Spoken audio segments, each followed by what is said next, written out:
Saudara-saudari yang terkasih, selamat pagi, berkah dalam. Salam Advent dan ojo lali bahagia. Sudahkah kita memberi senyum hari ini? Sabtu 3 Desember 2022. Pesta Santo Fransiskus Xaverius, Imam. Dalam nama Bapa dan Putra dan Roh Kudus. Amin.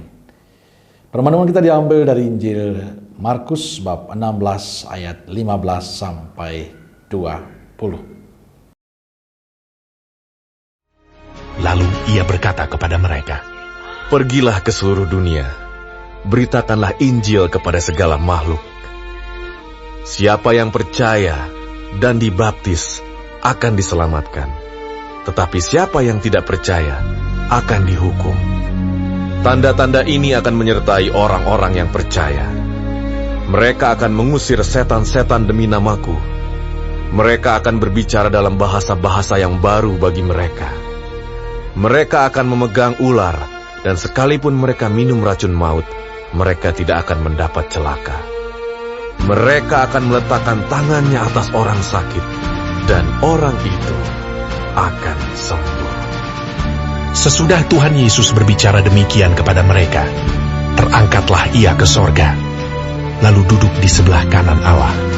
Mereka pun pergilah memberitakan Injil ke segala penjuru, dan Tuhan turut bekerja dan meneguhkan firman itu dengan tanda-tanda yang menyertainya. Saudaraku terkasih, hari ini Sabtu Imam.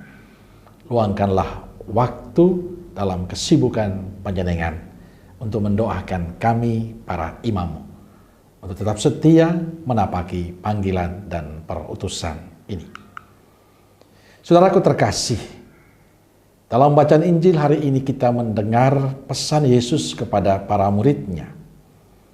Pergilah ke seluruh dunia, beritakanlah Injil kepada segala makhluk.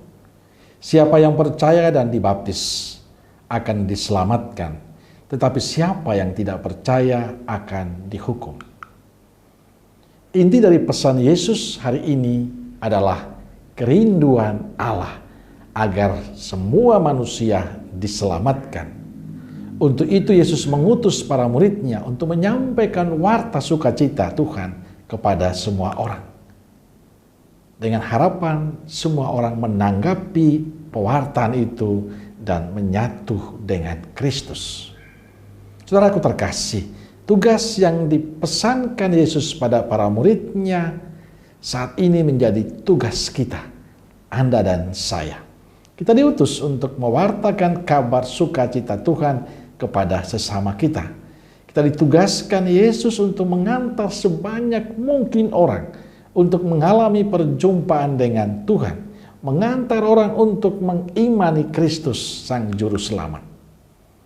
Santo Fransiskus Xaverius yang kita pestakan hari ini telah memberi contoh bagi kita dalam pewartaan. Sebagai seorang misionaris, ia berani pergi mewartakan Injil kemanapun ia diutus. Ia tidak pernah takut karena dia yakin Allah yang mengutus adalah Allah yang setia. Ia berani meninggalkan kampung halamannya dan pergi untuk menjalani perutusan dengan sebuah mimpi nama Tuhan semakin dimuliakan. Saudaraku terkasih, sebagai orang yang sudah dibaptis, ada pertanyaan mendasar untuk kita. Mampukah kita untuk terus bersemangat mewartakan Injil Tuhan? Beranikah kita untuk menyampaikan kebaikan Tuhan, kasih Tuhan, cinta Tuhan kepada sesama kita? Banggakah tidak kita sebagai murid Yesus? Ini pertanyaan yang perlu dijawab dan sekaligus dihidupi oleh kita. Karena perutusan itu sekarang menjadi milik kita. Allah mengutus Anda dan saya untuk menyampaikan kabar gembira itu kepada siapapun yang kita jumpai. Dan kunci dari pewartaan itu adalah relasi dan kedekatan kita dengan Yesus. Sebab yang kita wartakan adalah Yesus, bukan diri kita. Karena yang diwartakan ada Yesus, maka kita terlebih dahulu mengalami kesatuan dengan Yesus. Kita perlu terus-menerus membangun relasi yang intim dengan Yesus. Saya percaya relasi yang baik kita dengan Yesus akan berbuah dalam pewartaan kita. Maka tetaplah menjadi saksi kebaikan Tuhan. Terbukalah hati kita untuk perutusan Allah untuk kita, dimanapun kita ditugaskan. Dan tentu kunci dari semua perutusan itu adalah relasi kita dengan Tuhan, supaya kita mampu mewartakan Yesus dimanapun kita berada. Amin. Semoga Allah yang Maha Kasih memberkati saudaraku sekalian, Bapa, Putra, dan Roh Kudus. Amin. Keluarga Kudus Nazaret, doakanlah kami. Amin. Berkah dalam.